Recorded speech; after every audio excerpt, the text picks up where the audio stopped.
आज कालू कौवा रानो चिड़िया के घर में आया हुआ था। अरे कालू कौवे, आज तुम फिर हमारे घर में आए हो, क्या हुआ? क्या कोई काम था तुम्हें जो मेरे घर में आए हो? बोलो कालू कौवे। अरे रानो चिड़िया, मेरे बेबी बीमार है, अगर तुम थोड़ा सा दाना दे दो तो बहुत मदद होगी। मुझे इतनी दूर जाकर दाना लाना पड़ता है, बहुत मेहनत लगती है उसमें, तुम दे दो। लो जी, फिर से मांगने वाला काम शुरू। मेरे पास कुछ भी नहीं है। मैं मानता हूँ कि मैं रोज तुमसे दाना मांगता हूँ, लेकिन रानो चिड़िया आज बहुत जरूरत है। मेरी बीवी जिंदा नहीं रहेगी अगर उसे भूखा रखा मैंने। मैं दाना मांगता हूँ, दे दो। हाँ हाँ, मुझे पता है जौन सी तुम्हारी बीवी बीमार है। तुम हर बार इसी तरह आते हो और कहते हो कि मेरी बीवी बीमार है, मैं नहीं देने वाली। आज भी दाल नहीं गली। चलो रानो चिड़िया, कभी फिर आऊंगा। इसके बाद कालू कौवा मायूस होकर वहाँ से चला जाता है। रानो चिड़िया की बहन लाड़ो चिड़िया बाहर गई हुई थी, वो वापस आ जाती है। अरे लाड़ो चिड़िया, सुबह से गई हुई हो और दोपहर हो गई है। अरे दीदी, आज आप इतनी भड़की हुई क्यों हैं? आपको इतना गुस्सा क्यों आया हुआ है? आप मुझे बताएं, वरना आप इतना गुस्सा नहीं करती हैं। मत पूछो, सब उस कालू कौवे का किया हुआ है लाड़ो चिड़िया। अरे दीदी, वो तो रोज ही तंग करने आता है, भला ये कोई बात है? हाँ, वो नास पिटा आया था सुबह सुबह को और वो कह रहा था कि मेरी बीवी बीमार है, मुझे थोड़ा सा खाना दे दो। उसका तो रोज का यही बहाना है। अच्छा दीदी, गुस्सा थूक दो, अब वो कालू कौवा यहाँ से चला गया है। अच्छा छोड़ो, अब उस कालू कौवे के बारे में बात कर करना ही क्या है। वो सच, तुम तो दाना लेने गई थी ना? क्या तुम दाना लेकर आई हो लाड़ो चिड़िया? अरे बाप रे, अरे दीदी, मैं तो दाना लाना भूल ही गई। एक तो पहले ही मेरे सर को गुस्सा चढ़ा हुआ है और ऊपर से तुम दाना नहीं लेकर आई हो। और जाओ, अब चुपचाप दाना लेकर आओ, ये ना हो मैं सारा गुस्सा तुम पर ही निकाल दूं। जा रही हूँ। अरे बाप रे, दीदी तो फटने वाली है। इसके बाद लाड़ो चिड़िया दाना लेने के लिए वहाँ से चली जाती है। अरे तोते, मेरा जिगरी दोस्त, दरवाजा खोल, बल्कि खुला हुआ है, अंदर आता हूँ। अरे हाँ बोल, आ गया तंग करने मुझे। हाँ बोल, क्या चाहिए? तब से चिल्ला रहा है मेरा जिगरी दोस्त। कब हूँ तेरा जिगरी दोस्त? अरे जिगरी दोस्त तो तू मेरा है, अब मानने से इनकार कर रहा है। चल अब छोड़, अब मुझे दाना दे दे या कोई फल दे दे। अरे वाह भाई वाह, मेरे पास रखवा कर गया था जो मांग रहा है। कहाँ से लाऊं दाना और फल? मेरे पास नहीं है, यहाँ से चला जा तू। ऐसी बात करता है? मैं तुझे अभी बताता हूँ। तुझे जिगरी दोस्त कहा है, अब फर्ज भी निभा और जाकर मेरे लिए फल लेकर आ। बहुत सारे चाहिए मुझे, कम से कम पूरे हफ्ते के लिए। पूरे हफ्ते के लिए तुझे अपने जूते दूंगा, वो तेरे सर पर मारूंगा मैं।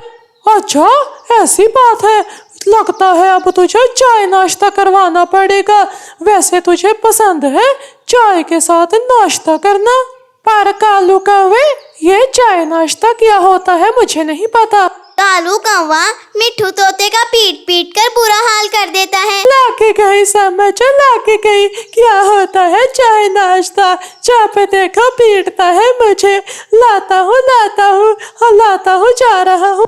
इसके बाद मिट्ठू तोता मदद के लिए वहाँ से रानो चिड़िया के पास चला जाता है। अरे मिट्ठू तोते, क्या हाल है तुम्हारा? मेरे घर कैसे आना हुआ? रानो चिड़िया, इस कालू कौवे ने मेरी जिंदगी अजाब कर दी है, परेशान कर रखा है मुझे अब वो फल चाहिए जो मैंने तुम्हें जमा करवाए थे। वो टोकरी भरकर सेब पड़े हुए हैं ना मेरे, वो मुझे वापस कर दो, मुझे कालू कौवे को देने हैं। अरे मिट्ठू तोते, तुमने वो फल इतनी मेहनत से जमा किए थे, वो भी रात को एक एक करके, क्या तुम सारे के सारे कालू कौवे को ही दे दोगे? और कोई तरीका है इस कालू कौवे से जान छुड़ाने का? ये तो च्युइंगम की तरह चिपक गया है मुझे, जान नहीं छोड़ने वाला ऐसे। मिट्ठू तोते, अगर मेरी मानो तो इस बारे में थोड़ा सोच समझ लो तुम। अब क्या ही करूं, मेहनत तो मैंने बहुत की है। इतनी मेहनत दिन रात की मैंने ताकि मेरी गर्मियां आराम से गुजर जाए। ऐसे तो नहीं जाने दूंगा मैं अपने सारे फल, कुछ ना कुछ तो सोच लेता हूँ मैं। हाँ, ये हुई ना बात। अब हमें इस बारे में थोड़ा सोचना चाहिए कि उसी दौरान लाडो चिड़िया भी वापस अपने घर आ जाती है। जब लाडो चिड़िया को सारा किस्सा पता चलता है तो वो बोलती है कि अरे दीदी और मिट्ठू तोते, मेरे पास एक आइडिया है। अगर तुम दोनों कहते हो तो मैं तुम दोनों को बता देती हूँ, अगर तुम एतराज ना करो। दो लाडो चिड़िया, दो आइडिया आ रहा है तो दे दो।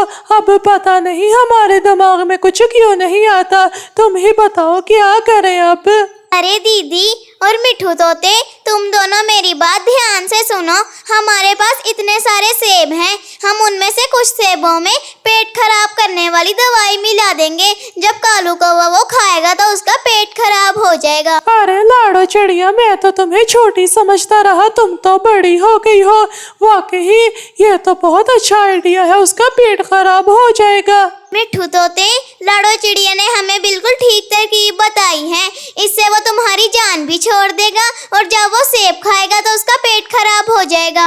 अब पता चलेगा उस कालू कौवे को कि दूसरों की चीजों पर कैसे कब्जा करते हैं। इसके बाद मिट्ठू तोता वो सेब लेकर कालू कौवे के पास चला जाता है। ये ले कालू कौवे, और कृपया करके इसके बाद मेरी जान छोड़ देना और मुझे तंग मत करने आना, चले जाओ। मैंने आपका कुछ नहीं बिगाड़ा जो मुझे बार बार तंग करते हो। कालू कौवे तू मेरे दिल के करीब है, मेरा जिगरी दोस्त है। थोड़ी सी मदद करती तो अब ज्यादा शोखा मत बन, फिर आऊंगा। अगले सेब भी तैयार रखी, अब मैं सेब नहीं कोई और फल खाऊंगा, इसलिए कोई और लाना। कालू कौवा वो सेब लेकर अपने घोंसले में चला जाता है। एक बारी से घर तो लेकर जा, तुझे सारे फल याद आएंगे। संतरे, केले, माल्टे, जो भी कहेगा वो सब आएंगे तुझे याद। फिर कालू कौवा रात को वो सेब जी भर कर खा लेता है। ये क्या हो रहा है मुझे? अरे वॉशरूम जाना पड़ेगा, वॉशरूम। पता नहीं उन सेबों में क्या था, आधी रात हो गई है, अभी तक वॉशरूम में हुआ। बचाओ कोई। तो दोस्तों, इस कहानी से हमें ये सीख मिलती है कि हमें कभी भी दूसरों की चीज़ों पर कब्जा नहीं करना चाहिए। अगर आपको वीडियो पसंद आई हो तो चैनल को सब्सक्राइब और वीडियो को लाइक करना मत भूलिएगा। Bye bye.